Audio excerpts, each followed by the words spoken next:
opening the May 11th City Council meeting, starting with the Pledge of Allegiance.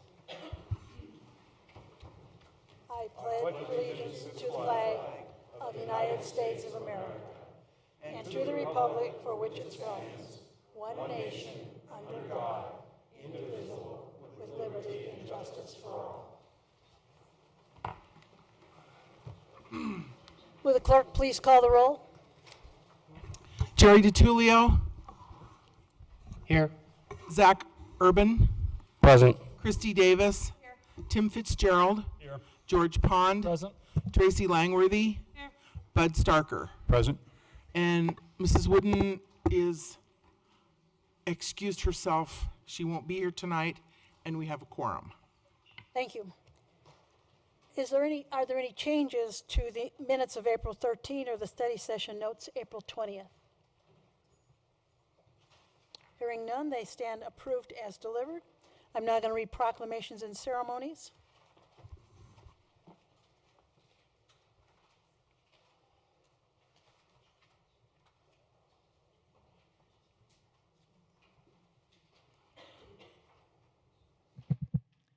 The first proclamation is in regard to Mental Health Month. May I call to Patricia Ray? Hi, Patricia. Patricia is the manager of vocational services at Jefferson Center for Mental Health. Okay, if you'll stay right here. May is Mental Health Month.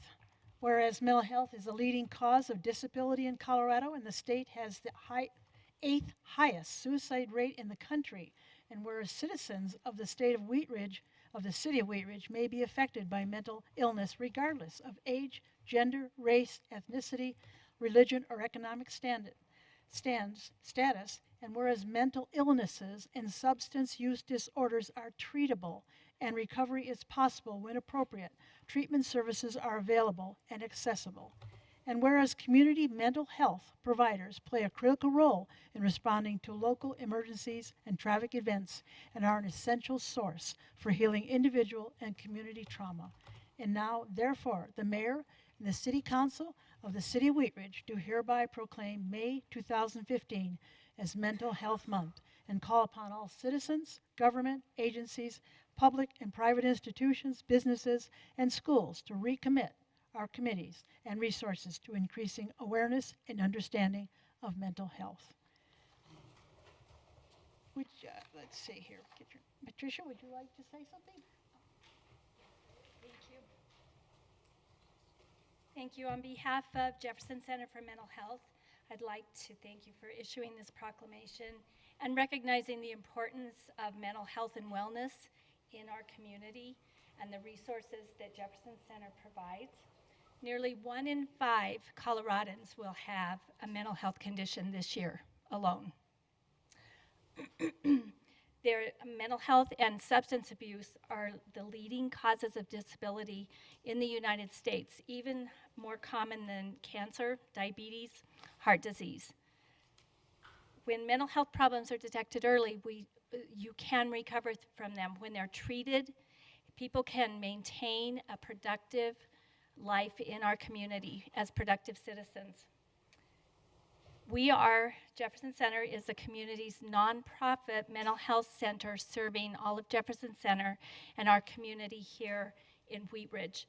We serve more than 23,000 individuals of all ages here throughout Jefferson Center. I don't know how many of you have heard the Community Crisis Center. It went into effect in December, and it is a 24-hour, 7-day-a-week crisis service, and they have walk-in crisis centers. We are a partner of that. It's a mobile crisis unit and a walk-in crisis center that is throughout Jefferson County. We provide at Jefferson Center a full continuum of mental health and wellness services, to include, of course, vocational, which I represent. Our vocational services are located right up the street off of Pierce and 38th. We're located in Summit Center. We also have substance abuse, school-based treatment, and we have a full program of wellness programs that are available to the entire community, not only people who are getting services from Jefferson Center. And we truly value the commitment that Wheat Ridge has placed on mental health. I've been the manager at the vocational services for about a year now, and I've just been amazed at the community that Wheat Ridge is. We feel a part of it, and even, I mean, every year, we just feel more of a part of it. The community has started really embracing us. We've had so many community members come in and ask what we do, because they've kind of driven by for many years, and they finally are coming in the door and asking, what do you do here? So I just see that it's just the whole community is pulling together. So we're really happy about that. So thank you again. It's, once again, you can't do it alone, and we certainly couldn't provide these services without you. Thank you.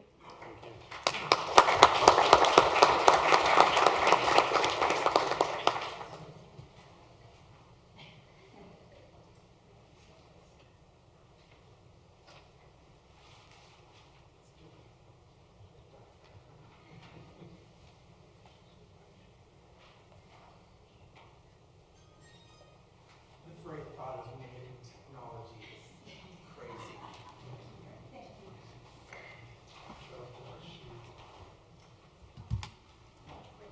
And did you want, Patricia? Do you want, are these yours? Yeah, I think they just wanted to pass down. Okay, why don't you say that? Our second in this proclamation is in regard to. Joyce, tell them what this Oh, is. did you want to pass those Yeah, out? would that be okay? It's just about our services. Certainly. Why don't you just pass them?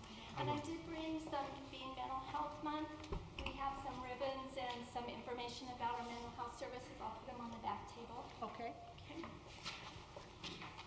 Okay, our second proclamation is in regard to the Kiwanis International, which is celebrating 100 years, their 100th anniversary celebration. Whereas Kiwanis International is one of the largest service organizations in the world, with over 600,000 members of all ages and abilities in more than 80 nations. And whereas in addition to improving lives, Kiwanis Club members promote the development of community leaders, positive role models, intercultural understanding and cooperation, and opportunities for fellowship, personal growth, professional development, and community services. And whereas the first Kiwanis Club started its service in Detroit, Michigan, USA in 1915. And now therefore, the mayor and the city council of the city of Wheat Ridge do hereby proclaim the year of 2015 as Kiwanis Clubs of Wheat Ridge 100th anniversary celebration, to recognize the contributions and services that the Kiwanis Clubs of Wheat Ridge bring to our community.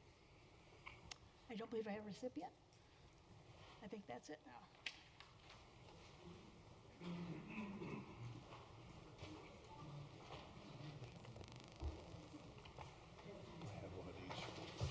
Okay, thank you. At this time, we're moving on to citizens' right to speak, and our attorney is picking up those lists of citizens, and seeing as there's a whole bunch of you sitting out there.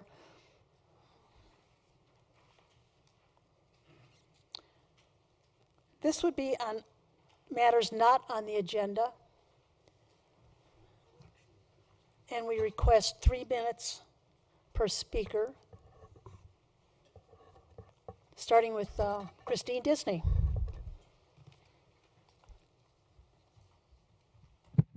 Hi, my name's Christine Disney.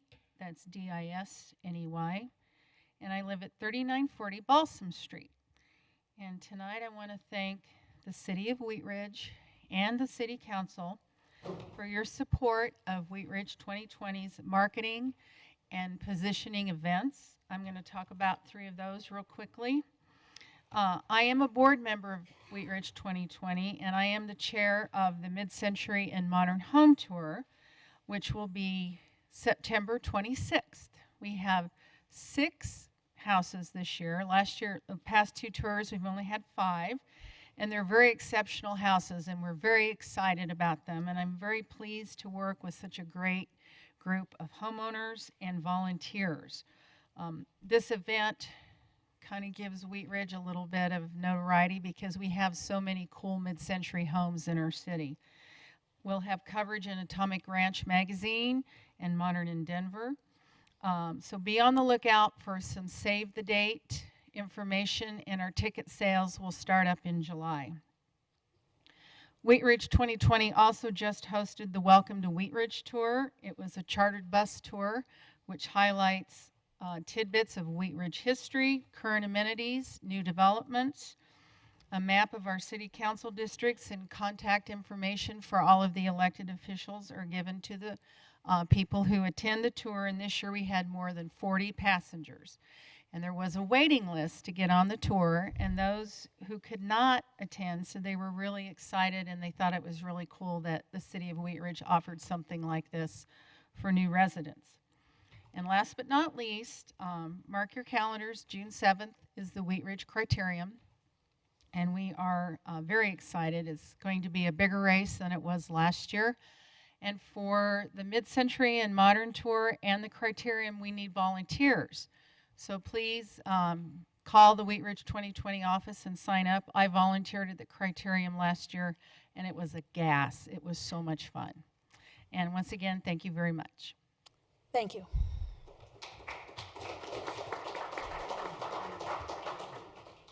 Next speaker. Good evening. I'm Rachel Haltine at 4690 Balsam Street, and I'm here tonight to speak as part of a group of regular citizens who met this past Saturday to talk about our 38th Avenue Main Street. We got together to talk about the reasons that we care about 38th Avenue Main Street and how we believe it will contribute to our community. I'm going to have to talk fast to get all the points in. It will create a destination for people within Wheat Ridge and from the region. It will create identity of and for our community. It will deepen the small town culture of Wheat Ridge that we value. It will support existing businesses and attract new businesses. It will be a gathering place where we can connect with one another by design and by happenstance. It will be a focal point of our community's energy and inspiration. It will create a deeper and broader cultural identity. It will be a place where we can keep it local, local residents supporting local businesses. It will be an economic engine. It will be a place for social interaction. It will encourage a diversity of businesses, giving residents and the surrounding communities ways to contribute to the vitality of our community. It will capture our city's heritage and contribute to its future. It will include art that reflects our unique community. It will create more connection between residents east and west of Wadsworth. And then these are the qualities we believe 38th Avenue Main Street should have to reflect and support our existing community and contribute to its future success. Vibrant, accommodating, attractive, safe for all ages and abilities, cohesive design, diversity of places, savvy, profitable, comfortable, affordable for keep it local and for new development, inclusive of multi-generational places and activities, appropriately quirky. Designed to reduce conflict between Main Street and adjacent neighborhoods, sufficient parking so people can easily drive to Main Street, walkable, bike-friendly, multimodal access to and within Main Street. Year-round activities, gathering places of all sizes from a few people to larger community. Demonstrate the value of education. Connect people to other people and people to businesses. Mixing shopping with dining and services. Appropriately sized to be accessible by all. Inclusive of locally sourced materials and goods, including our agricultural products. We recognize that for 38th Avenue Main Street to move ahead, we all need to be open to compromises about the specifics as long as the final plan embraces these qualities. We agree to continue talking in person and to support one another through thoughtful conversations about the community we all passionately care about. And attached to this are the signatures of 24 people who contributed to the conversation, longtime residents and newer residents as well. I'll go ahead and give you a copy of this, and we look forward to seeing how this moves forward. Thank you. Thank you. Our next speaker.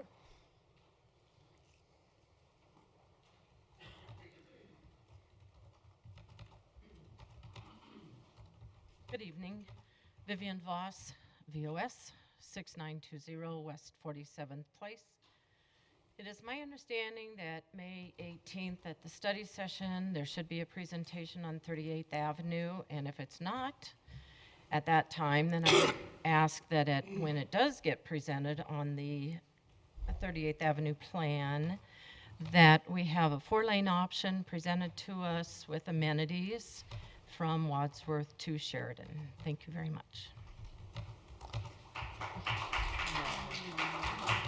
I usually ask that we please be silent during all of these comments, public comment, and it partly is so that no one feels as though they're intimidated by the last one and they feel free to speak the whole time. Our council wants to hear pretty much all of you.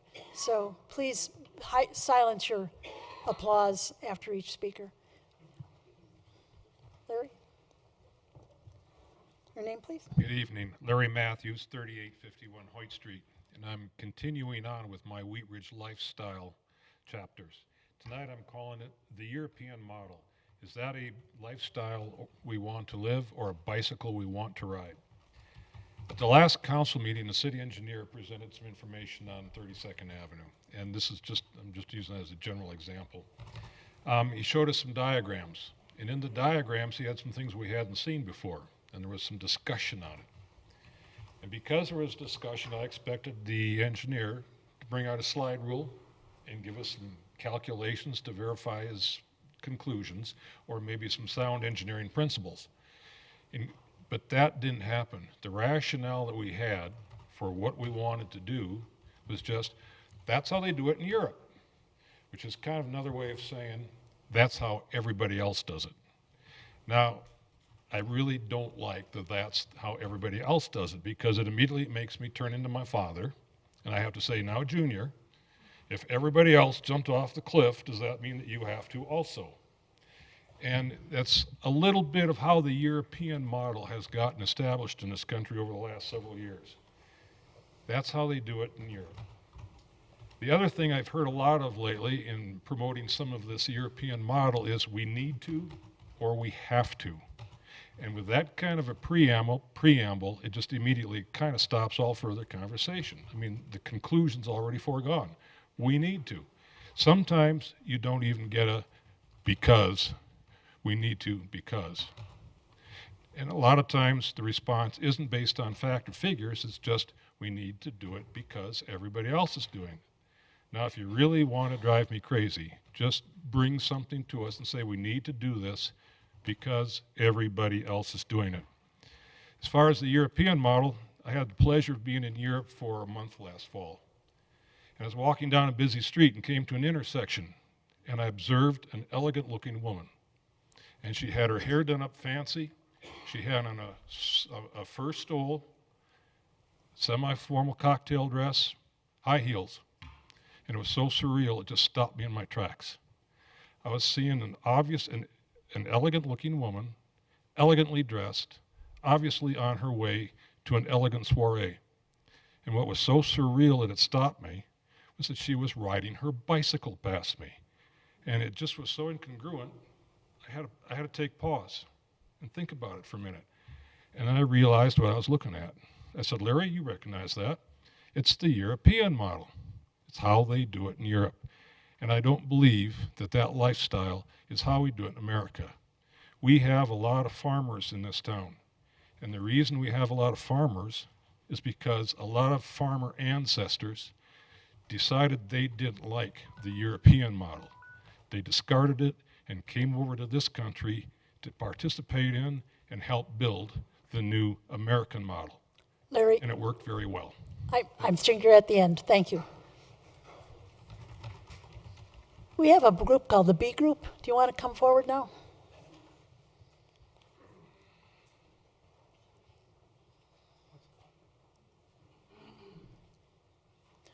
Are all of you present now? Yes, we were all present. Okay. And you had requested, you have 3 different speakers? This group is called the Breathe Easy Team. Breathe Easy Team, okay. They're from Wheat Ridge High School. Okay. Thank you, Ms. Mayor and Council, for hearing us tonight. My name is Zach Dunlop. I work for Jefferson County Public Health on the Tobacco Prevention Initiative. I'm here to speak to tobacco use and marijuana use in Wheat Ridge parks, specifically Discovery Park. The Breathe Easy teams are clubs in 5 area high schools who work to prevent tobacco in their communities and in their schools. Each Earth Day, they organize a cigarette butt pickup, to raise awareness of the problem of tobacco litter, the problem of teen smoking, and the benefits of smoke-free public policy. This year, Lakewood students went to Discovery Park. Wheat Ridge students went to Crown Hill Park. 14 Lakewood students and 4 adults picked up this container of butts. You can see it's a lot. It felt like even more when I was putting them in there. And as I said, this is a almost yearly occurrence. Last year, these students from Lakewood also made the sign to illustrate how they viewed the problem. 4,000 butts were picked up in 2014, estimated, of course. This year, nearly 6,500 butts were picked up. You can see that, as they said, they thought the problem was getting worse, but they are optimistic for the future. While we were there, we saw young people openly smoke cigarettes, openly use vaporizers, and openly smoke marijuana in the park. These Wheat Ridge B Team students just wanted to share their thoughts and feelings on this park that's about 2 blocks from their high school. Thank you. Thank you. Was one of you going to speak? Yeah. Hello, counselors. My name is Claire Boggs, and I would like to share some of my personal experience with Discovery Park. Could you give me your name again, a little louder? Claire Boggs. Okay, Claire. I attend Wheat Ridge High School, and the mindset throughout the school is that Discovery Park is a place where the misled student body goes to participate in inappropriate antics. This is a common place where students go to ditch, smoke, and get high. I think it was just the other day that I heard a girl call down the hallway, "Let's go to Discovery instead of going to Third." This park has immense potential to be a community asset. However, the current environment is not conducive to a play place for children and family. I ask you to pass ordinance enforcing smoke and vapor-free parks to disincentivize the current activity in these parks. Thank you for your time. Thank you, Claire. Good evening, everyone. I would like to thank you for allowing the B Team to be here tonight. Could I get your name? Yeah, my name is Savannah Pride, and I am a student at Wheat Ridge High School. Okay. Discovery Park is a fairly new area, and it was made to be a safe, clean environment, a place where children could have fun and play. It is not only a place for children, but for the community as a whole, but it is also not a place for people to leave their toxic waste. I don't think it would only just mean a lot to myself and the B Team, but also the community to show what a beautiful place Discovery Park is. Thank you for your time. Hello, everyone. I'm Rachel Brown. I am also a student at Wheat Ridge High School. So I nanny for a family who lives within a block distance of Discovery Park. And every day the kids ask me to go to the park, and I have to repeatedly tell them that we cannot go to the park. The first time I took them to the park was when the little boy picked up cigarette butts and did not know what they were. And I had to explain to him that people weren't responsible enough to throw them away. And while we were there, I was pushing his sister on the swing, and parents were smoking right in front of their children, marijuana and cigarettes. There is so much toxic waste at this park, and it really is just heartbreaking to have to tell kids that we cannot play at the park. I would love to see this park change and become a beautiful and healthy environment for everyone. Thank you. Thank you. Anyone else? Thank you for bringing your sign and your information. Another speaker? This is the lady that wants to talk after them. Okay, please. Hi, my name is Charmaine Britton, and unfortunately I have to follow these guys. I think they did a great job and were as eloquent as anyone. And what I'm trying to do, though, is just to reinforce what they've said. I am the mother of a Wheat Ridge freshman, and I have spent years equaling years at Wheat Ridge Parks and at school events and athletics. And so I know what it's like in Wheat Ridge and what the situation is. And that's just a drop in the bucket. I mean, go out, walk into Wheat Ridge Rec Center, and there are cigarette butts scattered all over the place, which seems a little incongruent. Since the city passed the smoke-free park rule, not an ordinance 2 years ago, quite a lot has changed, and quite a lot has changed in Wheat Ridge since I've lived in this area for the last 14 years. I mean, this city is really, it's really coming on, and it's a great place to live. And if we enforce ordinances that continue to make our city beautiful and keep it beautiful, then more and more people are going to want to live here and enjoy this park. I mean, I'm very impressed with all the efforts that are being done to improve Wheat Ridge, and this is one of them, is to pass a smoke-free ordinance that also includes the use of vapor devices. Because we have seen, and through reports at the CDC, that the use of vapor devices for youth have tripled in the last, since 2013 and 2014. That's a lot of vapor use. And most concernedly, people are using vapor devices to get high, and in schools, in parks, and that's not okay. As this young lady said, we don't want our kids watching that at the parks. The communities surrounding Wheat Ridge have all passed very strict laws in regards to vapor devices and smoking. Golden, Edgewater, Lakewood, and last week Arvada have all prohibited electronic smoking devices in places that are smoke-free by law. And Arvada's revised vapor-free law includes parks, playgrounds, open space, in addition to other smoke-free areas. I have been sat at many games over the years in parks, and unfortunately, people are vaping right there, even on smoke-free school property. And it's in part because somehow people think it's normal to use vapor devices, and it's not normal, and it's not okay, and it's not healthy. And so I think as a society, we need to change the laws that say that vaping is just like smoking, and we don't have to subject our citizens to that. So on behalf of the Smoke-Free Wheat Ridge Coalition and other community members, we would like to see the council hold a study session to revisit the issue of making the smoke-free park a rule and instead making it an ordinance. So I think I'm out at a time. Thank you. So thank you. Next speaker, please. I have a lot more listed, so we don't have any. This would be on items that are not on tonight's agenda. Okay.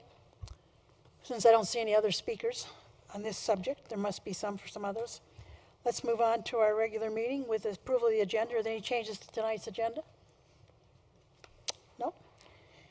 Okay, let's move on to resolution number 1. Mr. Pond. Thank you, Madam Mayor. I'm happy to introduce resolution number 29-2015, a resolution establishing a street width for 32nd Avenue from Kipling Street to Wadsworth Boulevard. At issue, as a part of the city's 2015 street resurfacing program, 32nd Avenue between Kipling Street and Wadsworth Boulevard is scheduled for a resurfacing work, mill and overlay, later this year. In addition, the same segment of 32nd Avenue has been programmed for bicycle-related improvements as part of the proposed 2015 bicycle and pedestrian improvements projects. Combining both the resurfacing and bicycle improvement projects provides a significant opportunity to leverage costs and construction efficiency. Restriping of the roadway will be required as part of the project, which will trigger a street width designation in accordance with the provisions of the city charter. This is a public hearing, so I'm going to open that now. And we'll start with staff presentation, questions of staff, and then public comments. Do we have any staff presentation? Yes, Your Honor, members of the council. As Council Member Pond just outlined in the opening remarks there, 32nd Avenue is proposed for bicycle improvements in 2015 here, and that's for 32nd Avenue from Youngfield all the way to Sheridan. We did present this at a council study session back in March. Subsequently had a public informational meeting about this back on April 1st. And we've moved ahead with design for the bike ped improvements, which would be done in conjunction with a mill and overlay project, which has been scheduled between Kipling and Wadsworth. As we got going on the design here, the question was brought up regarding the city charter, whether what we were doing out with these with the restriping out there for bike lanes was going to kick in provisions of the city charter. In the city charter, what that specifies is in any construction or reconstruction project, if you're changing the flow line of the street, you do have to follow the provisions of the city charter. For the portions of 32nd east of Wadsworth and west of Kipling, there is curb and gutter there presently on both sides of the street, and we're not changing any of that. The curb and gutter is staying right where it is, and we're essentially restriping the road to squeeze in on-road bicycle facilities. Between Kipling and Wadsworth, it gets a little stickier, a little trickier, because there is no concrete curb and gutter. And what the charter specifies, and I'll ask the city attorney to correct me if I say this incorrectly, but where you do not have concrete curb and gutter, the flow line is defined as the edge of the driving surface. So what defines flow line when you don't really have a flow line out there unless there's ditches?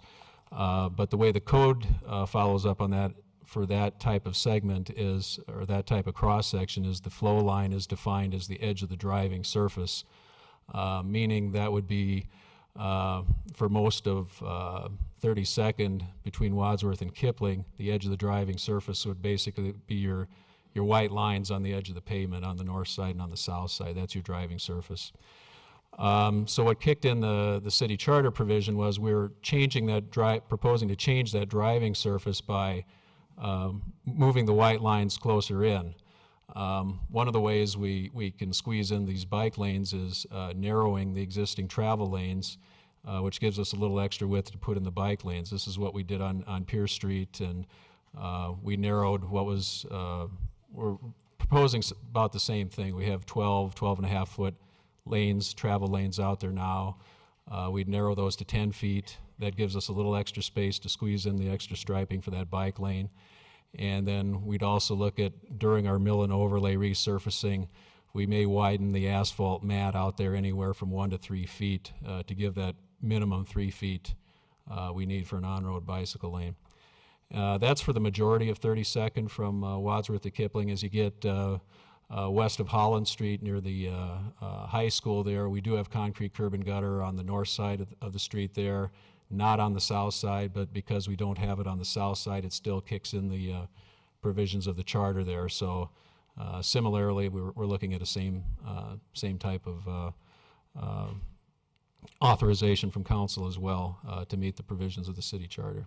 And with that, I'll open it up to any questions. Are there questions of council? Yes, Mr. Starker.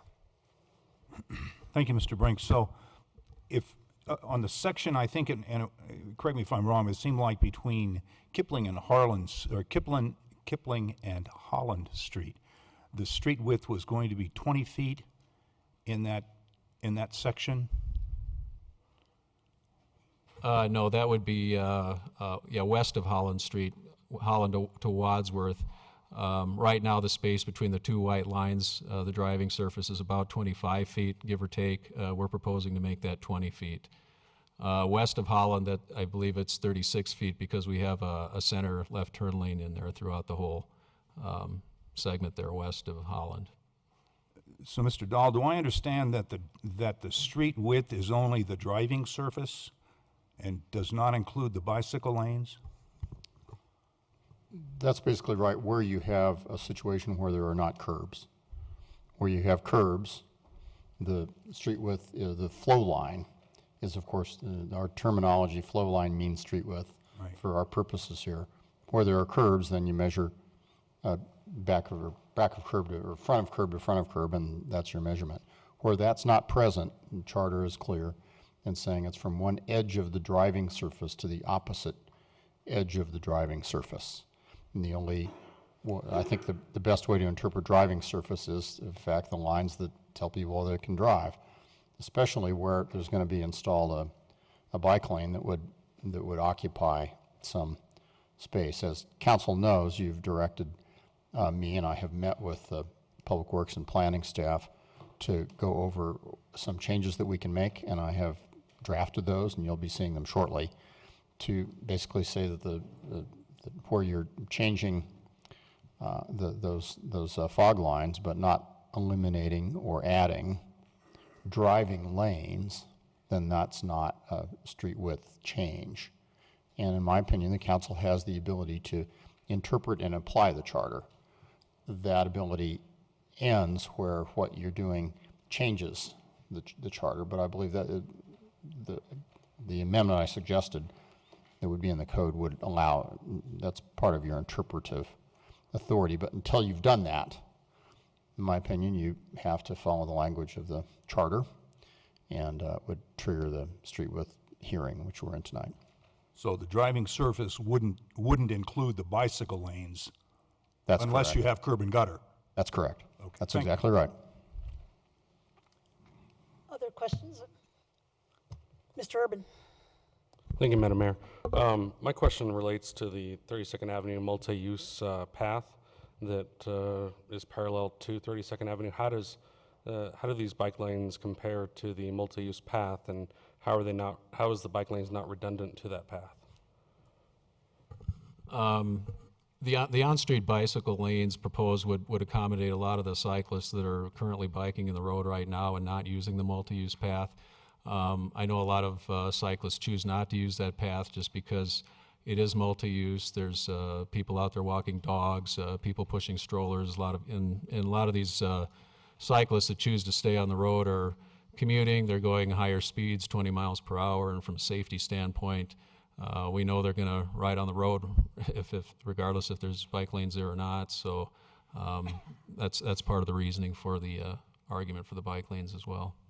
And then a follow-up to that related to the other, we just spent a couple $100,000 looking at the Kipling multi-use trail. So is that a similar situation that we'll see bike lanes on Kipling then as well? Or I'm trying to figure out when it's appropriate to have parallel paths where in other cases it's not.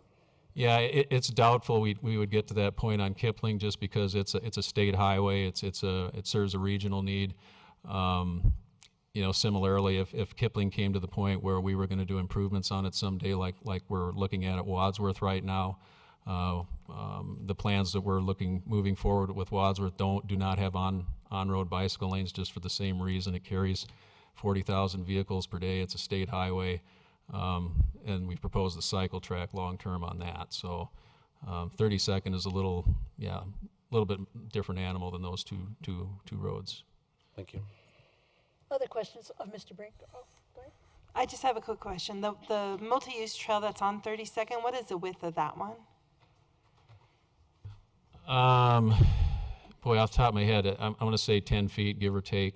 So it's going to be, so it's a similar width 8 to 10 what feet. Kipling. Correct. Okay. Mm-hmm. Anything else?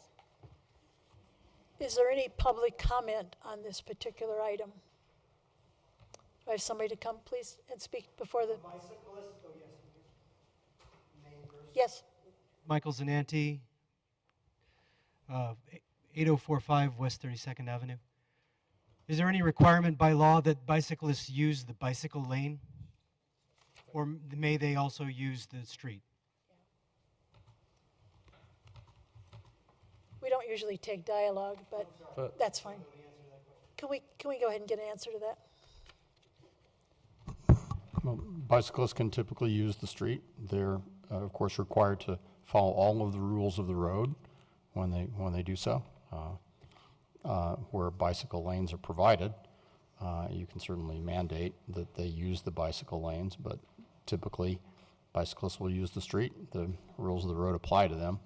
Chief, is that about it? No, I would concur with that. I believe from the law standpoint, the bicyclists cannot be impeding traffic. So if they're, say, riding outside of the bicycle lane, and impeding traffic, then as far as the law is concerned, that's a violation. But similar to what city attorney has said.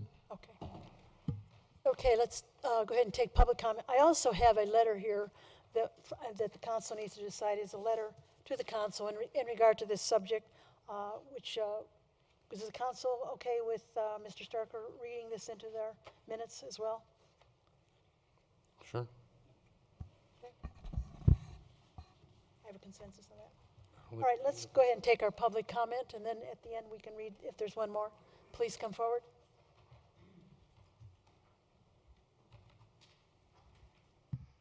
Hi, I'm Marcy Emily, 9080 West 32nd Avenue, and I want to thank the city for doing this bike lane. I appreciate it very much. It's a very dangerous street for bicyclists. I have a couple of comments, though, thanks to God, with all this rain. There's a definite drainage problem on 32nd Avenue. I'm sure any of you that drove east or west on 32nd from Wadsworth to Kipling noticed on the south side that the water was not draining. I mean, it's just like I live on the lower part of 32nd Avenue, so I get the water from the west and I get the water from the east, and I've talked to the engineers because then the water goes under the street and down Flower Street over into that lake, which is, they said that they would make sure that that is not plugged up. But I really want to stress where the cemetery is on the south side and also where the high school is west to Kipling, there was no drainage. That water stayed there and stayed there. And I hope that you can address the drainage while you're doing this. Thank you. Thank you, Marcy. Scott, I notice you're making note of that. Thank you. Hello, I'm Rick Somerville of 47 Skyline Drive. Been up here a few times before, but for a different reason now. First, I'd like to ask the people from the Paramount Heights neighborhood and the Watrous Lateral to raise their hands. I think you should know that with this project that we just found out about, this widening, I'm not against progress and bike lanes and all that, but we've got a lateral ditch right that runs down the south side of 32nd from Kipling to the high school. Right now, that is very close to the asphalt, close enough that I just spent 10 hours out there a couple weeks ago shoveling to reconstruct the ditch after a car slid into it and just tore the heck out of it this winter. The city has put in street signs within 8 inches of the ditch on the south side, and people just don't know the ditch is there in the wintertime anyway. But so they're tearing up the ditch, and the ditch needs to be cleaned. We've been struggling to find a good way to do that.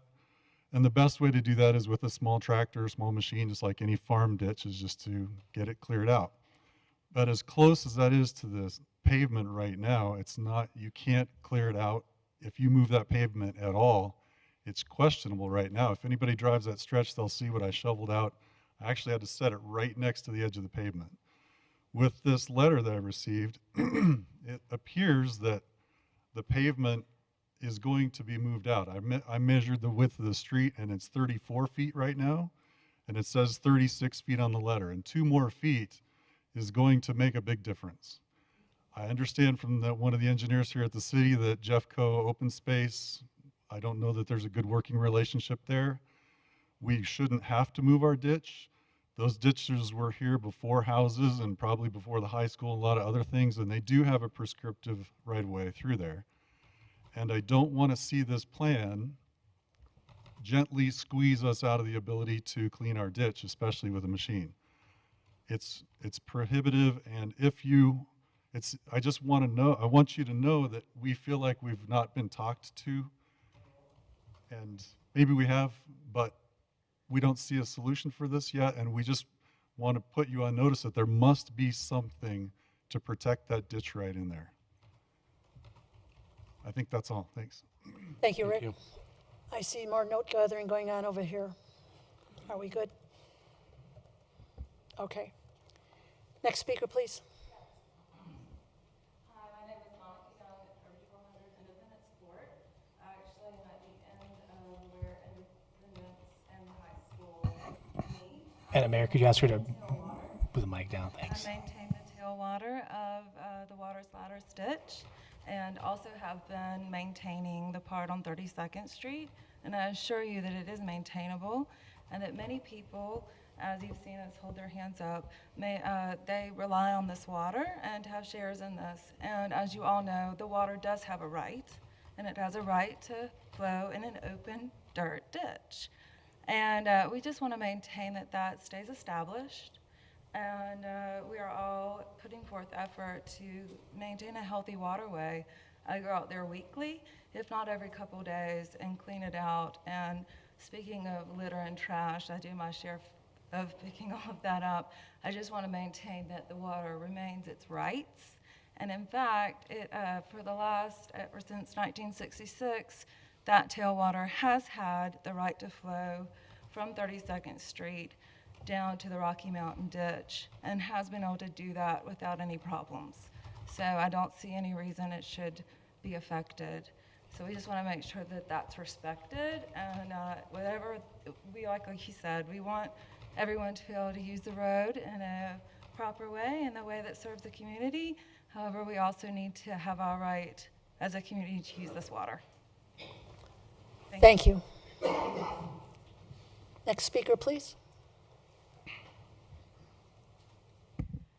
Hi, my name is Jenny Shaver. I live at 8835 West 32nd Avenue. I first wanted to say that I attended the meeting on April 1st, and I was really pleased with it.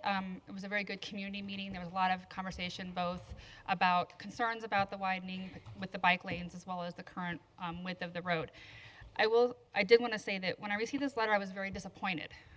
In that it wasn't, to me, very transparent about the whole plan. It talks about the width of the road, but it does not once mention bike lanes anywhere in this. And I think that's what the big plan was about, was having the road width plus the bike lanes. Clearly, there's a lot of people here that have other concerns about the waterways. I live on the street. It's a speed trap. It's a mess. I can't hardly get out of my driveway. I actually spoke with one of the officers the night of the meeting about speed concerns, and I was kind of comforted in that the lanes were going to be narrowed to try to help mitigate the speed. But again, when the letter came out, it doesn't talk about adding the extra possible couple feet of asphalt for the bike path. I actually went out and measured the road myself as well between traffic and the evening time, and it was about 25 feet roughly from asphalt to asphalt end, excuse me, not the striping on the edge. So I do think it'll add a little bit of asphalt. I think for the bicyclists, it'll be safe. There are a lot of bicyclists that obey the law, but there are some that do not. They run red lights, they don't ride tandem. I'm afraid there's going to be a bad accident if something doesn't happen to kind of fix this. That being said, looking at the speed and safety for those who live on the street, I think is important. What I'd kind of ask is, as you guys are moving forward to possibly adapt this or adopt this into the charter, I guess it is that you would look at considering the verbiage of not widening the street any further than what it is, because I fear that it's pretty much a highway, and the wider you make it, the faster people are going to go. And I think now's an opportunity to look at keeping it at a narrower speed or narrower width, so that it isn't a faster highway than it already is. And I think that was it. Thank you very much. Thank you. Hi, I'm Eric Wilson, 3743 J Street. I just want to respond to the comment or question about the multi-use path along Crown Hill Park there that's parallel to where the bike lanes would go in. I have experience commuting to work along that stretch, and I tried riding on that path once, but there was a jogger who had earbuds in, and I was passing, I said, on your left, but at the last minute, the jogger jogged to the side, and I almost hit her. So from that point onward, I decided never to ride along that stretch. So I think having the bike lanes on 32nd Avenue will do a lot to make it safer for both bicyclists and cars too. I've heard that when you have narrower lanes, then cars tend to slow down. So hopefully that will deal with some of the speed concerns that people have, and I hope we can also deal with the ditch issue and find a win-win-win situation for everybody. So thank you. Thank you, Eric.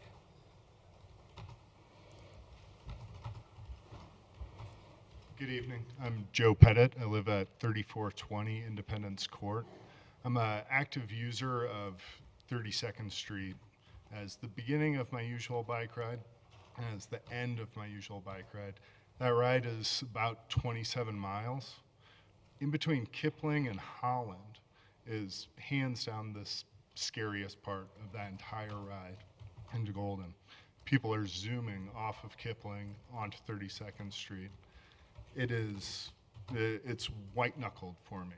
I could very easily slow down and use the 10-foot wide or 8-foot wide multi-use trail, but then I endanger other people. I want to be able to stay on that road. Additional to that, there's the issue that was brought up before of slowing down traffic, and I think that's exceedingly important on that street. I cross 32nd Street at the crosswalk at the high school probably 4 or 5 times a week, and about 50% of the cars stop at that stoplight. That means that I'm able to get halfway across the street and then wait for the other 50% of the cars to stop. It's just a hands down, just a dangerous intersection and dangerous strip of road. I would have liked to be able to ride my bike to the meeting tonight, but that means I'd be riding down 32nd Street here. And, well, I don't think it'd be fair to my kids to do that at dusk. So, thank you. Thank you.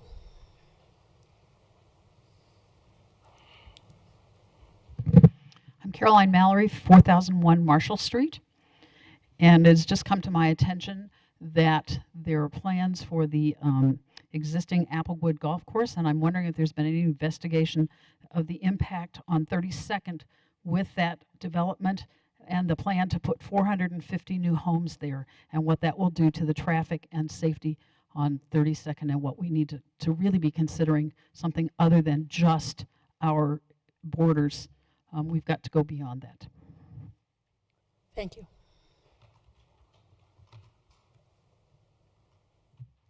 Good evening. I'm Rachel Halting from 4690 Balsam Street. And I am here, I am a pedestrian and not as much a cyclist. And multi-use trails that are shared by fairly assertive and confident cyclists are really dangerous for all users. And in the last year, there have actually been several fatalities in which cyclists have hit pedestrians on multi-use trails. So I did a little research coming into tonight, and the data and the statistics show that the safest way for all users, pedestrians, cyclists, and autos, is to have separate facilities for all users, which means pedestrians have a place to go, bikes have a place, and the cars have a place. Inevitably, not everybody plays by the rules, even pedestrians, rarely, but occasionally. And the more that we're able as a city to value the 40% of our community that cannot drive due to age, ability, or income, the more we're building a city that's inclusive of all. And a lot of times when we're talking about bike lanes, we're talking about build it and they will come. Well, on 32nd Avenue, they're already there. And it's a tricky ride. I've done it. I do ride my bike sometimes, and it's a little bit tricky. But it's also an opportunity to create safety for the drivers, because it is as traumatic for the driver that hits the cyclist as it is for the cyclist. And so as we as a community invest in these opportunities for our inclusive community, it's really important to continue the conversations around safety through traffic calming and narrowing the lanes. But I'm all for enforcement for all parties. If we aren't expecting our cyclists to abide by the laws that we're expecting our drivers, we're just not investing in a safe community. So we'd love to support the city in how we can, get the cyclists and the drivers and those pesky pedestrians to abide by the laws. And I hadn't really thought about the water, and that's a really valuable part of our heritage. So I appreciate hearing about that tonight, and I hope that the solution can accommodate that too. Thank you. Thank you.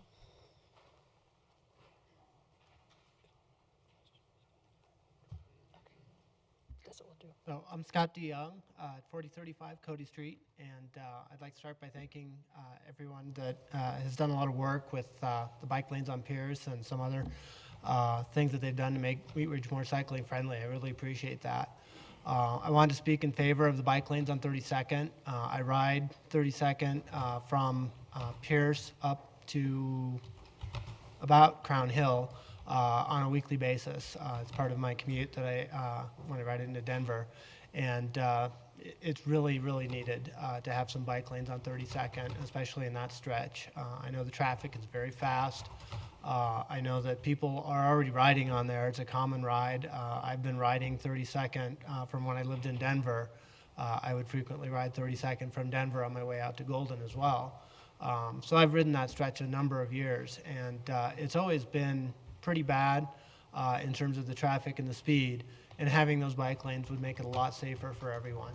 I think it would also address a lot of the concerns with speed by narrowing the traffic lane and slowing everyone down, which again, I think is also very much needed. The multi-use path, I do think is a nice amenity to have, but I don't think it's really appropriate necessarily for cyclists. I have used that. I do have a toddler son that I take around in a trailer. I have a daughter that right now is riding her bike as well. So when we want to go somewhere, we will frequently go over to the multi-use path and take it nice and slow. And it's a safe alternative because it's got a little bit of a buffer from the traffic and everything. So I really appreciate that. But I also don't think it's necessarily appropriate for the vast majority of cyclists that are riding on 32nd. So I think the bike lanes would accommodate them. So, thank you for all your work. Anyone else would like to speak?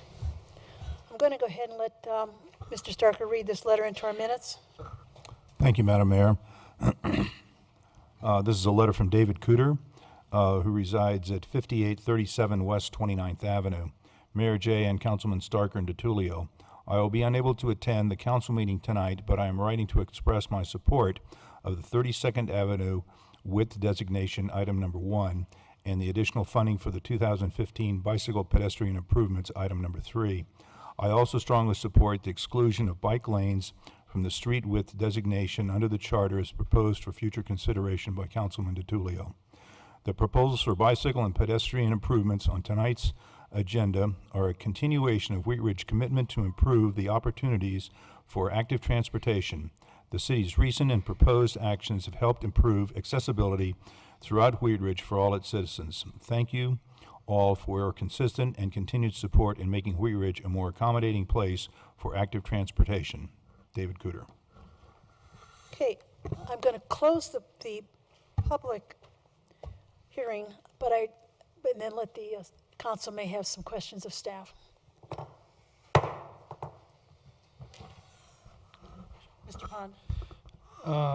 So we heard a couple of questions related to the ditch. I just thought I might ask if we can answer any of them right now. Certainly, if not, we have a chance, hopefully, to respond prior to construction. But two folks, Mr. Somerville, Ms. Shaver, indicated measuring and concern about specifically 2 feet. And maybe if we know what section we're talking about there, is it going to be 2 feet on one side or the other? Is it 1 feet on each side, or do we know the impact adjacent to the ditch that we're referring to? Yeah, when we say the 1 to 3 feet of widening, that can vary all through the corridor, depending on what we have, what's unique at each location. For example, when you go around the curves there, kind of in the middle near Garrison, Estes, that area, there actually is quite a bit of bituminous paved out there already, where we probably won't add any more. As you get to the west there, west of Holland Street there by the high school, yes, the ditch there, we can't alter that, change that, or have a negative impact on that. From what we've designed so far, it appears we can stay out of that. We'll take another look at that again, but squeezing it the minimum 3-foot bike lane in there, we think we can make that work based on what we've determined so far. But again, we'll take another close look at that.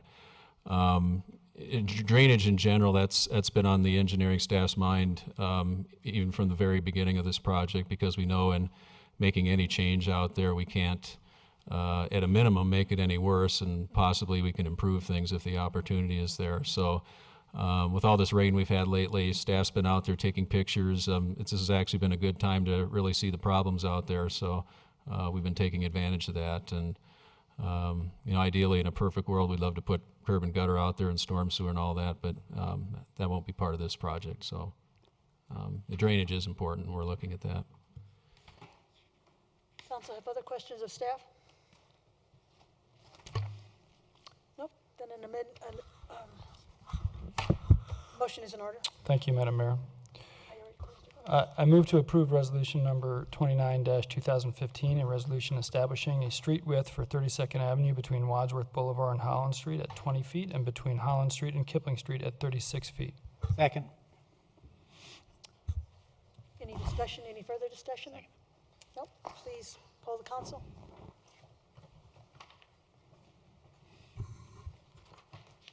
Motion, excuse me, motion carries 7-0. Moving on to item number 2, Mr. DiTullio. Item 3. Oh, 2. Starker. Oh, you're 2. I have 2. You have 2. Thank you, Madam Mayor. I'd like to introduce item number 2.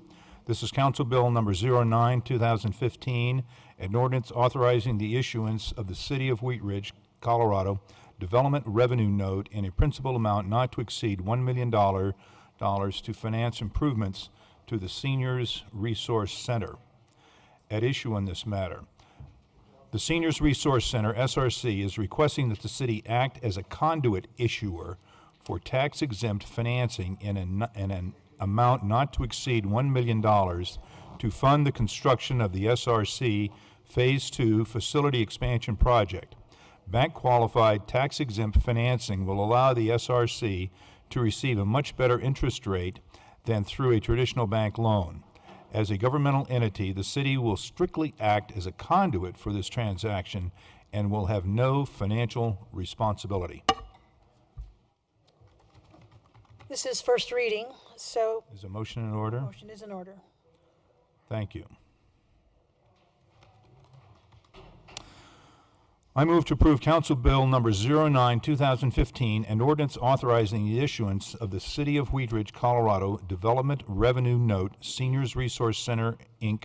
project, Series 2015, in a principal amount not to exceed $1 million to finance certain facilities that provide daycare, respite, transportation, and other services to seniors, authorizing the execution and delivery by the city of a financing agreement, a note and closing documents in connection therewith, making determinations as to the sufficiency of revenues and as to other matters related to the project, ratifying action theretofore taken and providing on matters relating thereto on first reading, order it published, public hearing set for Monday, June 8th, 2015 at 7 p.m. in City Council chambers, and that it take effect immediately upon adoption. Second.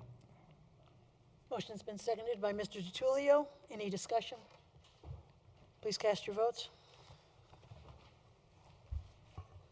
Motion carries 7-0. Now we move on to item number 3. Councilmember DiTullio. Yes, thank you. Item 3 is Resolution 28-2015, a resolution amending the fiscal year 2015 capital investment program budget to reflect the approval of a supplemental budget appropriation in the amount of $68,576 as an additional funding to fund the 2015 bike and pedestrian improvements, and awarding a contract for the 2015 overlay/concrete rehab to Martin Marietta Materials in the amount of $2,516,276.68. And I just wanted to, for discussion, I passed out an option A and an option B tonight. So really, there's 3 options that I was going to propose council could look at. The option, the original options in the packet for $68,000, and then I have 2 resolutions, option A and option B, which bring back some additional funding for more preventative maintenance. So I wanted to throw those out for discussion tonight. So you have 3 options to look at, and maybe Mr. Brink could discuss the 3 options, what they do and don't do. This information, I called Mr. Brink this afternoon, asked him for the additional resolutions for council's perusal. Mr. Brink, do you have? Yes, I can just highlight the 3 options. The first option is what you have in your agenda packets there, and the resolution calls for adding the additional funding for bicycle and pedestrian improvements of $68,576. As we evaluated the bids, they came in a little bit higher than our estimates. There was a base bid for the mill and overlay work itself, And then we also package with this bid some alternates to wrap in with it to get some good prices. One is the bike ped improvements. Second one is some concrete repair rehabilitation work in the parking areas at the rec center and the active adult center. And then the third was an alternative quote for speed humps and work with our neighborhood traffic management program. Because the base bid and even one of the alternates came in a little higher, we did shave those down to get into the budget area. On the mill and overlay, we carved out about $235,000 by eliminating a couple of streets that we originally had within the program. And then with the rehab work at the rec center and active adult center, we carved out about $26,000 to get that more in line with the budget too. So we did speak with the contractor about these reductions, make sure they were okay with it, they were fine. And so that's what's proposed in front of you now. With the two alternates that Council Member DiTullio referenced, one would restore funding for the mill and overlay portion, the couple of streets that we eliminated.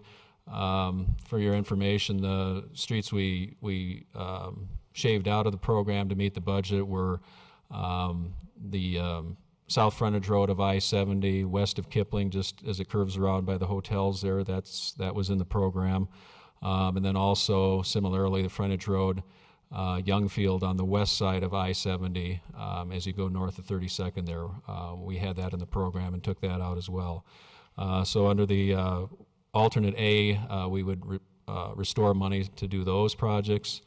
And then alternate B would restore money for those overlay projects that were limited, plus would restore additional money for the rehab projects at the rec center and active adult center. So those are the three choices you have in front of you this evening. Is B a combination then of all the restoration? That's versus correct. A partial restoration? All right, is council wanting to ask some questions here? Ms. Langworthy? I have a quick question, because it looks like on alternate option A and B, it's still, so you're restoring work, but you're doing it at the same cost? The same additional, or fairly, the $68,575.03? I mean, I'm. Yeah, that, I'm sorry. That can't be right. I'm sorry. We're included in the alternate and to additional funding is for the bike ped improvements also. That's what the $68,000 is. We're over by that much for all of the bike ped improvements that were shown to council back in March. Okay, so the 68,000, but it's to add these, all of A and B, or add B basically, plus I guess my question is if we're adding these two things back, how can the numbers be the same as what's in the packet if you're adding work that you had taken out in the packet? I'm not. What's in the packet is the $68,000 just strictly for the bicycle improvements. Okay. And then the alternates have additional money on That's top what I of was that. trying, okay, that's why, because in here, they don't list the additional money. So in what we received, it's still saying that the City of Wheat Ridge fiscal 2015 CIP budget be amended by the amount of $60,575.03 for both option A and B, which you can't add more work. Look at the title on those. Okay, They were well, put together at the very last minute. Okay, well, I just was, Just the title for option A and B is Okay. what you're looking at. Don't look I at the wanted rest to of the make text. sure about that before we start making changes. Councilmember Davis? So I guess, my question on that is more, so what I'm seeing is it's 261. So is the budget appropriation, if we were to do it all, $261,395 plus the 68,000? So it's 340 something odd thousand. Yeah, that's correct. Okay. So just a couple quick questions from a budget standpoint. How's our budget look? Sales taxes? those types of things? Yeah, I didn't pull up the numbers specifically, but when I did look at it several weeks ago, the year-end budget, actually our audits this week, so they're verifying those numbers, but the year-end budget for 2014, I think we probably brought in about $1 million more than expected. So we adopted the 2015 budget at a 17% reserve. So with that additional $1 million, I think it's up in the 20s. So this 300, if you went the full 300 whatever thousand, we'd still be above our 17% minimum reserve. Okay. And then one more question, Mr. Brink, do you see any projects that might come in under this year? 38th Boy, I'm trying to think of what else we have out for bid yet. Slurry seal, which isn't a huge contract, so. All right. Yeah, if that comes in a little low. Okay, I just thought you might have a, oh yeah, this is gonna be a good one. The Wadsworth Pell may come in under, which is in this year's budget too, so. Okay, so we there might could be able some to get savings. some pennies somewhere else. Right. Have there been other items added to our budget, though, as well? There've been a few, nothing substantial. Nothing significant. Yeah, nothing to take us below that 17% reserve. Mr. Goff, are you saying then that if we spent this $300,000 or $250,000 extra here, that we would have somewhere in the neighborhood of $700,000 left unbudgeted? Is that what you're saying? No, 700,000 extra in reserves than expected. When we adopted the 2015 budget, we projected a certain reserve, but we closed the budget. We spent less than we expected, and we brought in a little bit more than we expected, so about $1 million extra in reserves. So the extra reserves of $1 million will be decreased. Yep. We're talking about the same thing. Okay. Just using different language. Mr. Starker? Thank you. So if I look at the options A and B that Mr. DiTullio passed out before the meeting, and the resolution that we have in the package, we've got sort of three numbers, and I guess the 2,777,000 and change, that's to do all of the work that was included in the original RFP that you put out to the contractor? Yes, that's correct. Okay, and so then I would, and Mr. DiTullio, then the difference between that number and the 2,751,307, what gets dropped between those two? It was my understanding that one of them will not do the active adult center and the rec center. Okay, so it was those two, the active adult and the Concrete work. Repair, I believe. Oh, okay. In those parking lots. Okay. Thank you. Certainly, Mr. Urban. Thank you, Madam Mayor. With respect to the overlay that is expected or not to be done on the I-70 frontage road near Youngsfield, how does that intersect with what was discussed previously on an unrelated matter with regards to any new development along 32nd Avenue? Would it be better to have that done now in anticipation of something occurring, or would there be, it would seem to be a concern to not do that given in anticipation of additional traffic being brought into that area? Yeah, that was, in fact, that was one of the reasons we looked at taking that out of the program, knowing that there was a pending redevelopment there. Keeping the redevelopment in mind and the existing use out there with the hotels and the businesses, we know that segment of the street is going to stay there for at least a while. You know, even if the redevelopment takes off sometime soon, it'll be a while before we would get new streets out there. So it would serve a purpose for a mill and overlay. Thank you. Mr. DiTullio? So the reason why I brought this forward was when I was reading the packet, it mentioned that items were cut, and my concern is that if we cut items now, they're just going to get more expensive in the future, especially oil is down right now. Asphalt's made out of oil products and petroleum products, and the oil is down. And the fact of the matter is, well, I had heard also that we were about $1 million in extra revenues because of our expenses, and our we're lower and our revenues were higher. So I supported looking at the different options, and I wanted to bring them to council. I'm not married to any one of them, but I think if we have the money and we can really get some public works projects done now at the cost of in 2015 versus waiting, I think it would be behoove us, especially at the rec center and at the active adult center, that concrete work, just to keep the properties looking decent. So that's why I brought it forward. Two comments, maybe a question, but the from a bookkeeping standpoint, just to be clear, that this is outside of the budget. So either 329,000 or 303,000 tonight, if we pick option B or A respectively, is outside of the budget and will be pulled from the reserves, which, as the city manager stated, were at above the 17% minimum and somewhere in the 20s. So just to be clear on that, you know, and I don't disagree actually with the effort to do this. However, I suppose I'll just bring this up, especially as we've gone through a couple of years of some bad rains and flooding, and we've talked about drainage, and I know that we haven't funded all of our drainage issues as well in many areas, and that this is a CIP issue that's long-standing, and not that 300,000 solves all of that necessarily. However, I think it's, you know,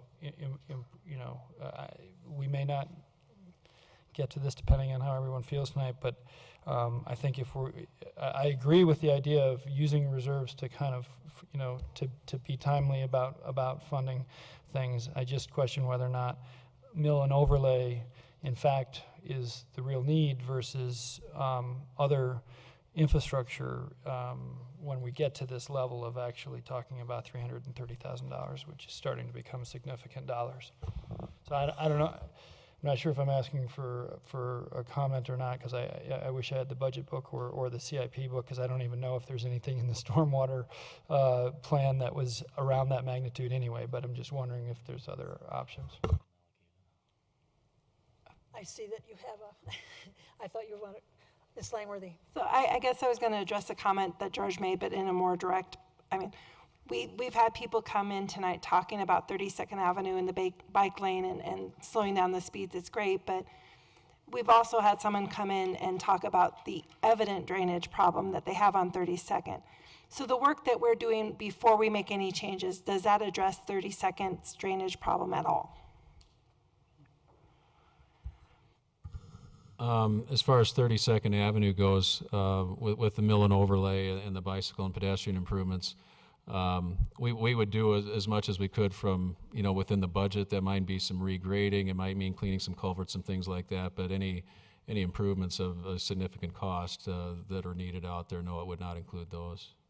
Would the 300,000 be, with that money, as opposed to, I mean, since both of the, at least one for sure, of those overlays that you're pulling out of the budget is directly impacted by me every day when I take my daughter to school. And I don't really see that as being a terrible road, and I drive it all the time.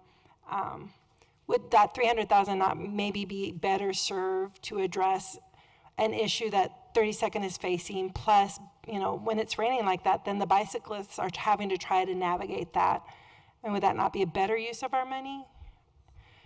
Well, I guess I'm asking that kind of. Yeah, I think it would depend on long term what the proper you know, long term drainage improvement is out there, which we really haven't looked at that closely yet. I mean, with the mill and overlay, we're pretty much just preserving what's out there now, and not trying to make it worse.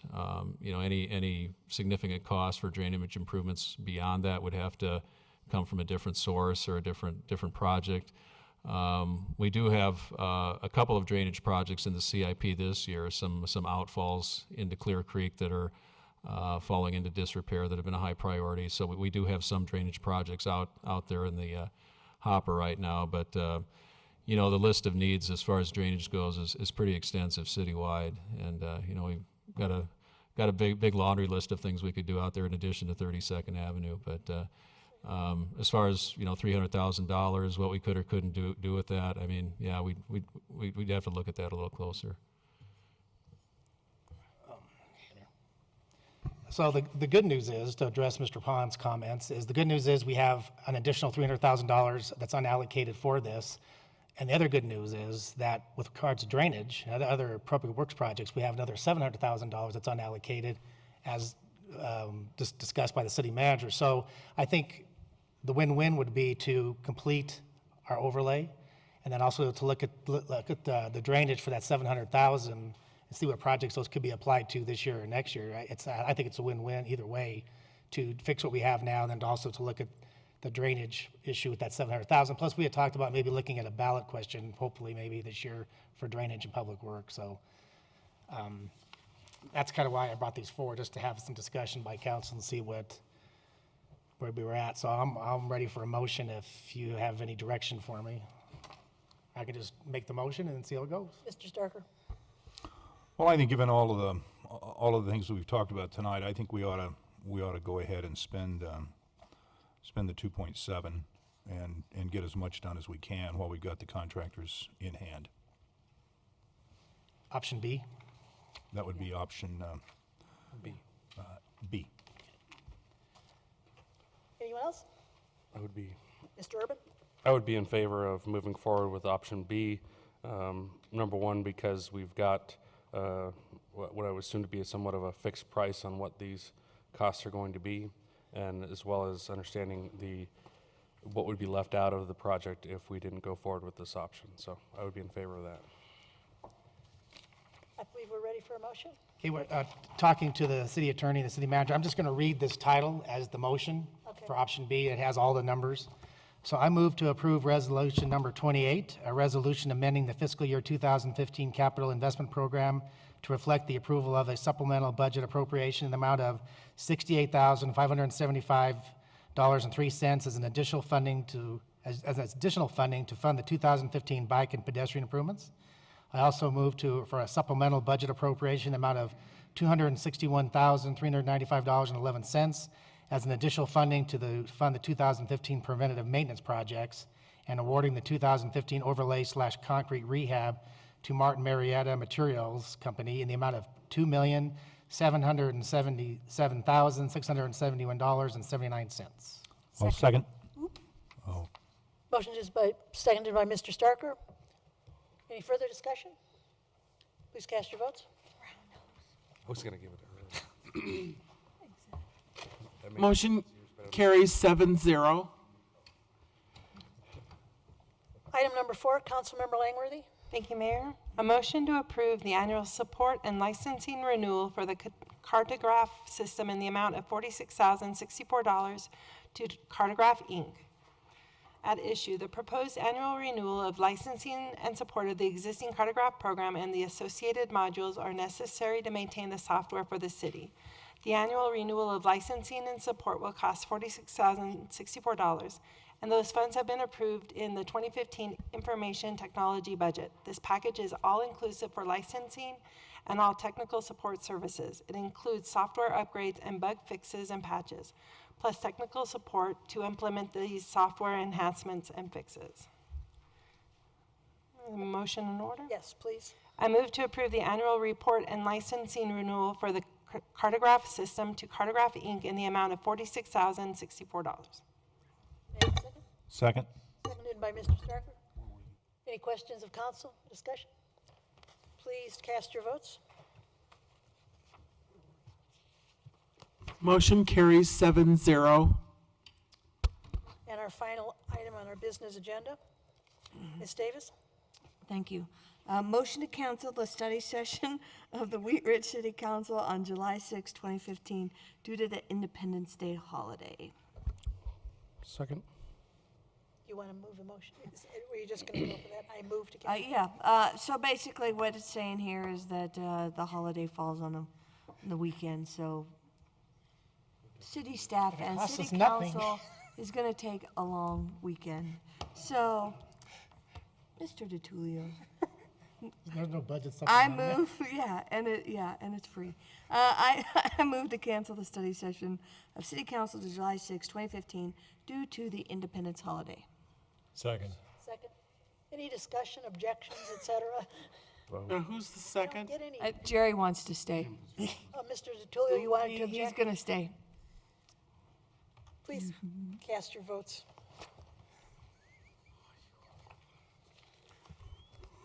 Can you correct that for me? Can we vote again? Sorry, that's how you voted. You're staying. Please revote. Long night without you. Yeah.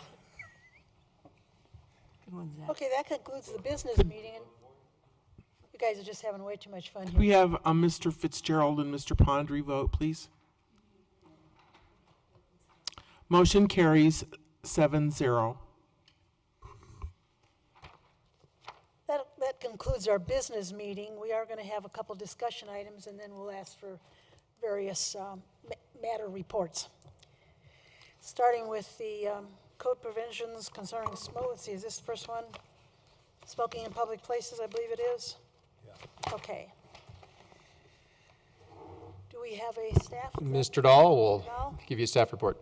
You have a memo in the packet to you from Carmen Bury of my office and the chief, and the chief spoke about that, and I've reviewed it. The bottom line, as you see from the memo, is we've got a very antiquated smoking ordinance in our code dating back to 1977, and among other things, it allows smoking in bars, restaurants under 30 persons, designated smoking areas in restaurants. It's a little time machine for some of us to go back and kind of remember how that was.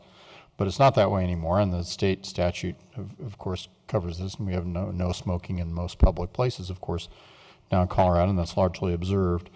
So the real question is what council should do with the present article. We've given you 3 choices. One is just delete it in its entirety and rely on the state statute. Door number 2 is amend it to mirror the state statute, and as pointed out in the memo, that allows the council to, or allows the city to be able to write tickets in a municipal court because it'd be a municipal violation as opposed to a state violation. In connection with that, if you wished, you could vary, because the state statute has a statewide concern on it, and quite likely would be upheld. And so the only place where you can really act differently, either more or less stringently, is to deal with the 15-foot no smoking buffer around entrances to places of public accommodation. And some cities have a bigger buffer and some have a smaller one, and some go with the state level 15. The state statute lets you write your own ticket there. There's also, as you see in the memo, pardon me, the question in terms of council could go further either in this ordinance or separately, which would be easy to do. You could wipe out the existing code section so you're consistent with state law, and then direct us to bring forward and have more discussion on issues that came up earlier today, the vaping and cigarettes, cigar pipes, other kinds of devices, and what, if anything, you wanted to do with that. Be happy to answer questions. So, Mr. Fitzgerald. Does state law deal with vaping? No, not that I'm aware of. I don't believe it does, no. It does not? Does not. Does Thank not. you. Does not. Okay. And but it does deal with smoking in parks. Is that correct? I don't think so. No, I think it's places. It does not. It refers to Sort of public structures of public accommodation, but if you had for example, a recreation center in a park, then yes, but not out on the ball field. So the question is whether we want to just mirror the state provisions or whether to add some either at this point or later on, right? I see Ms. Davis has had her hand up. So I have just a couple questions. I would support actually number 3, that we're changing our provisions to also include the vaping and that type of thing. But also with that in mind, we do have the rule, correct, about the parks? Yes, we have the rule. And I would like correct. to request that we also bring that rule back and make sure that we have some similar language in that rule as well, if we would need it. Or if we put it in the code, Oh, okay. would we need it also in that rule, or would we need to also revise the rule? Because I think we need to do both. But Well, those are good questions. Your choice would be, right now you have a rule about smoking in the parks. That's just a rule, and it's not, we can't ticket into municipal court. And that was a policy choice the council, I know, spent a lot of time thinking through, and I understand that. You could have a similar rule, not ordinance code provision, on vaping, et cetera, in the parks at the same time as you had ordinance code provisions on vaping in other places. If you were going to kind of embrace a no smoking law similar to the state law, so that you could write no smoking tickets in a municipal court from, other place of public accommodation, the lobby out here, whatever. So you have that choice. Probably from staff's perspective, it'd be helpful for you to distinguish between where you wanted rules to apply. If you wanted to stick with the rules in parks, code in buildings distinction, then that's kind of the first thing to learn. And that distinction would be helpful. And then we can talk about, okay, in buildings, what kind of rules? And in parks, in buildings, what kind of code? In parks, what kind of rules? If that's how you sliced it. Yeah, I think that's kind of what my goal would be, but as we look at it, you know, we're looking at adding the vaping and the e-cigarette, so I would like to see that changed, you know, the option number 3, basically, but then I would like to, you know, as a part of the discussion, bring back our rule, or either create a new rule. I don't know if you just revise our current one, or about the parks to also include. So a broader park rule to Right, include a vaping. broader park rules, exactly right. Understand. Just to clarify, the rules, I believe, were adopted separately. They're not adopted into the code. They were adopted by resolution, I think, so that could be brought separately. I have Mr. Pond here. So I guess I'm just going to extend on this conversation, say that I agree that I would prefer to discuss option 3 here, and I see that option 2 and 3 are somewhat are not mutually exclusive as noted. So I think there's perhaps some other conversations in 2 that I would like to have as well. I think this has to obviously be brought back in some manner. I think we've already seen and have through comments tonight and previous nights, and I've received through constituent emails that, you know, I think that it's time to reopen the discussion of rule versus ordinance as it relates to these things. I think that dialogue has to occur again, and this is the context in which to have it, to kind of appropriately understand where you know, what's the difference between a rule and an ordinance, and why would we do one or the other, and again, how would we expand this to include other devices and or definitions in order to make sure that we're capturing everything. So anyway, I guess what I'm saying is I'd prefer that we talk about 2 and 3, and we talk about rules and ordinances, and that we have a place to bring that back at a study session and really kind of understand the issue a little bit better. Any other comments? For this discussion, I would support, like Ms. Davis mentioned, option 3, because I think one of the reasons why this other code violations weren't pursued, because I think writing tickets to people for smoking in public, and it just got real sort of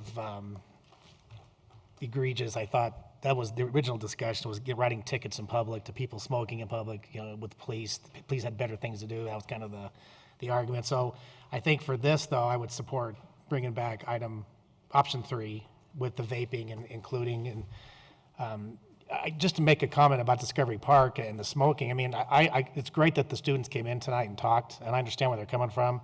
I know a lot of the students that are out there in Discovery Park, they're in my class, and really, they need to be talking to the parents and to the kids that are in the park, because the parents that allow their students to go to the park that are ditching and smoking and doing pot or whatever it is out there, it's an accepted action in the family. And so if you're going to be giving these kids tickets, it's part of their living environment right now. So my only point is I like to keep it as a rule and have volunteers out there, and then add the vaping and any kind of public consumption of, you know, pot or something, or marijuana, and just really start working with those families and those people to tell them what's going on.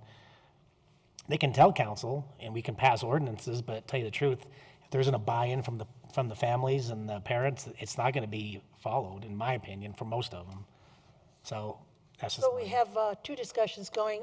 It seems like everybody would like to add more items in number 3 to our general rules, but there's also a discussion as to whether that we should turn this into an ordinance. Is there any other discussion on this?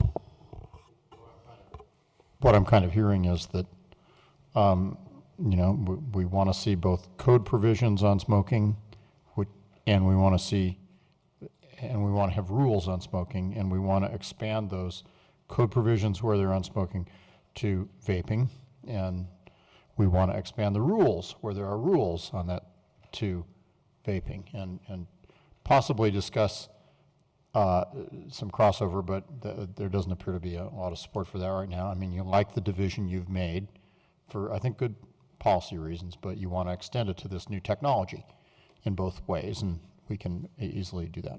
Vaping and e-cigarettes. Yeah.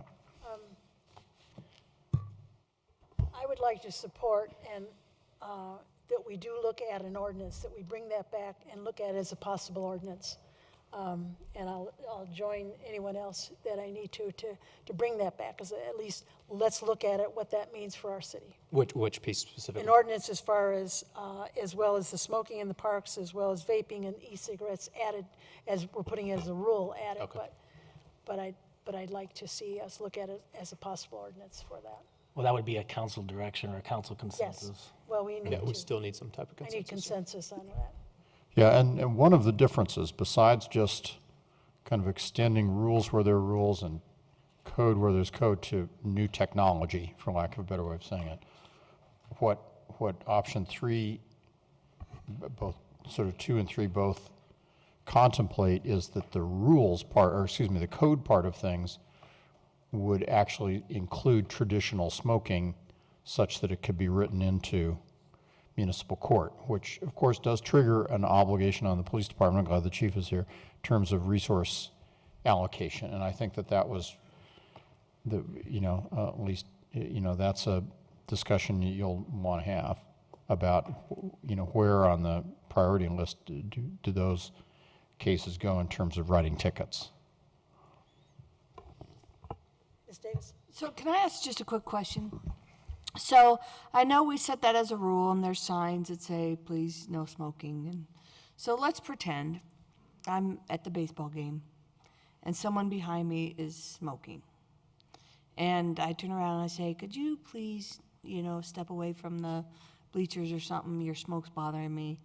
And the person says, pound sand, whatever.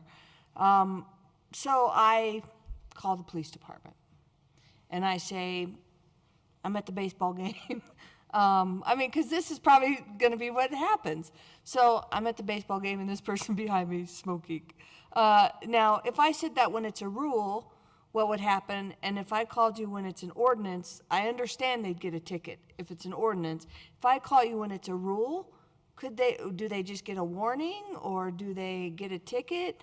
Like, what's the different actions between the two? Just curious. So if I understand your question, correct me, Counselor, if I'm misinterpreting this, there is a ordinance provision that speaks to the rules, so they could be cited for a violation of the rules, but not specifically a violation for the smoking ordinance. So it So would with the fall under. rule, would they get a ticket still? Is that You what could I'm get a hearing? ticket for a violation of the rule, but it's just a violation of the rules in general. That's how it's always been. Well, I understand that's how it's been, but I'm just trying to ordinance. clarify the So- difference. So I think is, from my perspective and the perspective of my staff, I think the difficulty of the smoking dilemma that we're in, and it really relates back to the issue that we had with Three Kings Dab Supply when we were dealing with the smoking there is we had to cite people for the Colorado Clean Indoor Act using the state statute, and it sort of bifurcated what we were trying to do from a local control perspective, because there were some things that we wanted to cite that were in our ordinances, but we didn't have a current Colorado Clean Indoor Act ordinance, so we had to cite people in the county courts and make decisions about what we would cite out there versus what we would cite here. So from my perspective, as Mr. Dahl touched on, I'd either like to see us say, hey, we're just going to do away with this ordinance, or we're going to adopt an ordinance that specifically deals with the Colorado Clean Indoor Act and aligns us with state statute. The other thing is Mr. Pond had touched on, hearing from his constituents, is we are starting to get emails from citizens who question, the use of e-cigarettes and vape pens, at restaurants and around buildings. But we're also getting, as I think all of you are aware, a number of complaints in regards to what's occurring at all of our parks, not just Discovery Park, but a number of our other parks as it pertains to smoking. So we're just trying to give our officers the tools that they need to cite people if that's what we need to do in situations. In these kinds of things, there are minor violations, and lots of times we can resolve those without taking enforcement action. But it's nice to have the tool to take enforcement action, when you need to take it. And it might be helpful, at least with some of the individuals, the juveniles that we're talking about. If we can get them into court, then we do have the opportunity to get them into programs that deal with, much like we do if we cite them for alcohol possession. Then one of the things we do is we get them into alcohol education classes. And there are similar classes as it pertains to marijuana and smoking. So at least we, I don't want to give anybody a record, and records like this won't follow them for the rest of their lives, but it does give the community an opportunity to get them maybe into some programs that may help them, change the path that they're going on. So can you do that with the tool of a rule? Well, it's difficult to do because you're citing people for the rule, and you're not citing people for the specific ordinance. So the judge is going to view it as a violation of a rule as opposed to, a violation of a, smoking ordinance. Mr. Starker. Mr. Goff, in terms of process on that, we would plan to bring a proposed ordinance, I assume in several versions, because we've got several things going on, back either to the dais or back to a study session? Yeah, it sounds like what I'm hearing is everybody wants it to come back to study session for further discussion. Well, I think we ought to, with council's approval, I think it would be good subject matter for a study session. I think we ought to have, an open and robust discussion amongst our citizens to see how they feel about it. Can we go ahead with this portion of it as far as We'd like a consensus aligning taken ourselves? on what to do. And So I'd make a consensus that we bring back to a study session options number 2 and 3, which is amend the article. This is really talking about indoor and public consumption at buildings, right? So options 2 and 3 to be brought forth to a study session for discussion. And I guess I just want to clarify, what I was saying is that at that study session, I would like to continue the discussion between rule and ordinance for how we apply these things. So that's. So yeah, I'd like to ask for consensus to bring forth items 2 and 3, including the vape and e-cigarettes, and this would be discussed at the study session. Council would have the options to look at as an ordinance versus a rule? Yeah.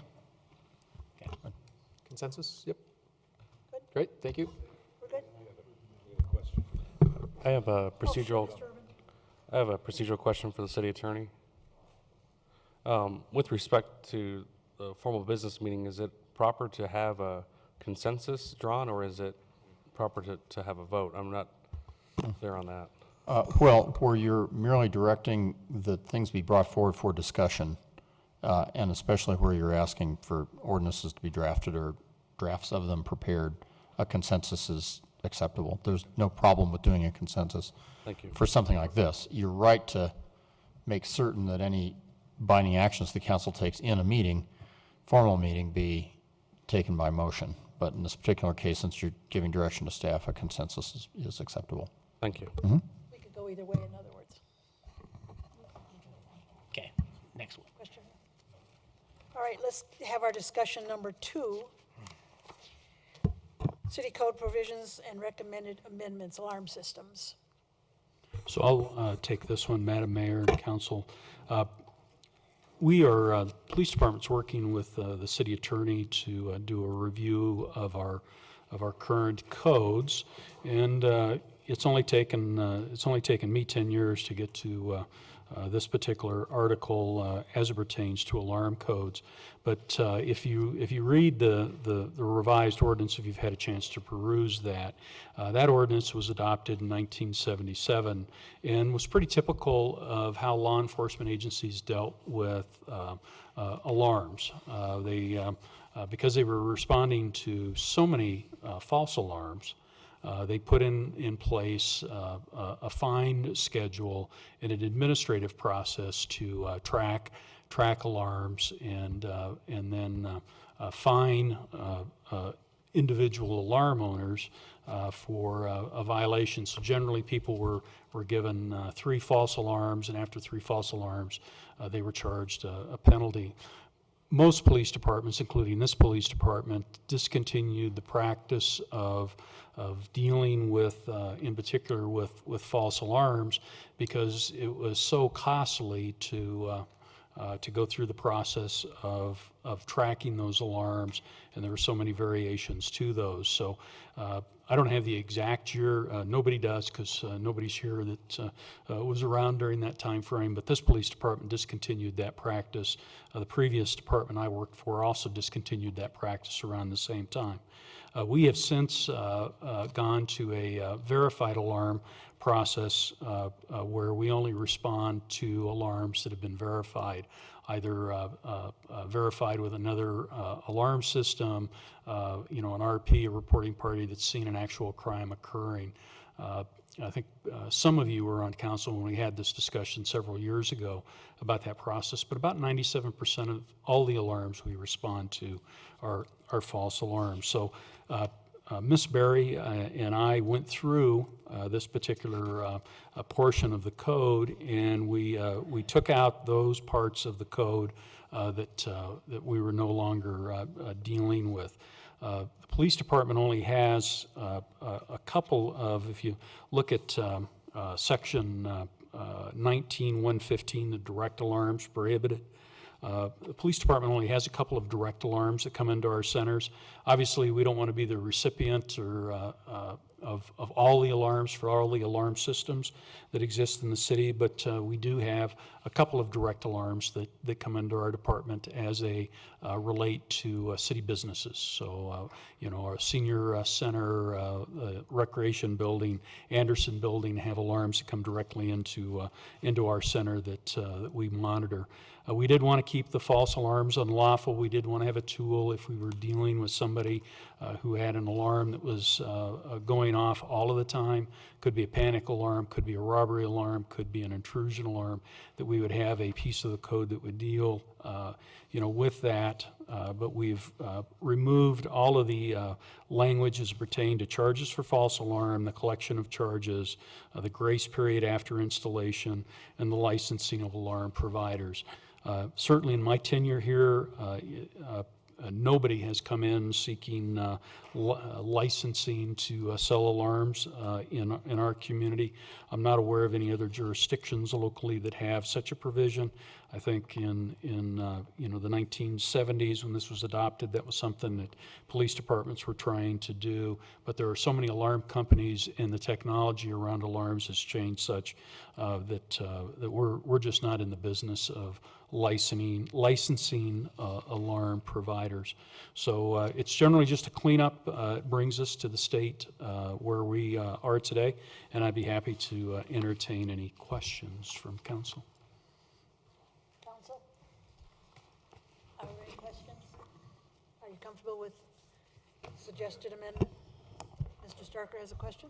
Chief, we're not talking about, we're talking about just building and alarms. We're not talking about vehicle alarms in this ordinance, are we? No, we're not talking about vehicle alarms. We wouldn't respond to vehicle alarms either, generally. These are intrusion alarms, so hold-up alarms, panic alarms are the kinds of alarms that we would continue, to respond to.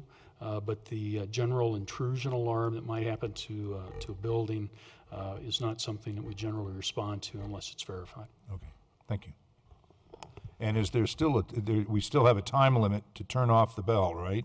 Yes, we still have a time limit to turn off a bell, although nobody is certain if we have any more bells out there. We wanted to leave that in there in case somebody did have an alarm bell. And on a tangential issue, is there a time limit on vehicle alarms that go off? You know, we don't have any ordinances that pertain to that, but we would handle that more along the lines of a noise disturbance. Okay. So if somebody called in, we would still respond in that We from can, a we noise can perspective. respond to citizen concerns about car alarms that are. Absolutely. Okay, thank you. Other questions of the chief? And if council is comfortable, we could bring this straight to first reading if you didn't want to need a study session. Are we comfortable with that? Yes. Yes. Sounds like it, okay. Very good. Thank you. That really closes our official meeting tonight, and I'm going to move on to city manager's matters. Great, thank you, Mayor. Since Council Person Wooden is absent, I will announce that the 44th Avenue Cruise has been rescheduled to this Saturday, weather permitting. I think there's a 50% chance of rain in the afternoon, so hopefully we can get it done in the morning. So all those, it's not going to be at Anderson Park this time, though. There's another event, so it's mainly just going to be starting at Cypher Automotive and then a cruise up and down 44th, I believe. Then also the Colfax Marathon is Sunday. We have a team, the city does. Mr. Dahl and myself are part of that team, in the relay team. So wish us luck. Thank you. Attorney's matters. Thank you. A few weeks ago, council asked about what our current ordinance pattern, et cetera, was for regulation of massage parlors, et cetera. And I've done a memo, and it's in your boxes for those of you that haven't picked up your mail yet. Be happy to answer questions after you've looked through that, and there may be follow-up, but I wanted to get you, I told you that I wanted to kind of carefully look at not only what the city does, but what the state statute is and what the case law has been around preemption on that subject, and I've done that, and it's in a memo. Thank you. Thank you for taking care of that. Janelle, I'm going to ask you first. Oh, City clerk's matter. nothing tonight, thank you. Ms. Mangworth, let's start with you. Thank you. So I guess the one thing that I'd like to kind of mention is that Natural Grocers is opening soon, and they have I don't know, I'm guessing more than a week long of entertainment and items that the people can visit, but the first one being May 19th. From 2 to 3:30, they're doing paleo vegan wraps, and from 5 to 7, they're doing paleo vegan, and then from 5 to 7, paleo wraps. But it looks like on May 23rd, from 12 to 4, they're having a block party barbecue with a local product expo. So it sounds like Natural Grocers is coming to Wheat Ridge, and they're interested in letting everybody know what they do and offer up some helpful hints. Mr. Fitzgerald. Nothing. Mr. Pond. Nothing tonight, thank you. Mr. Starker.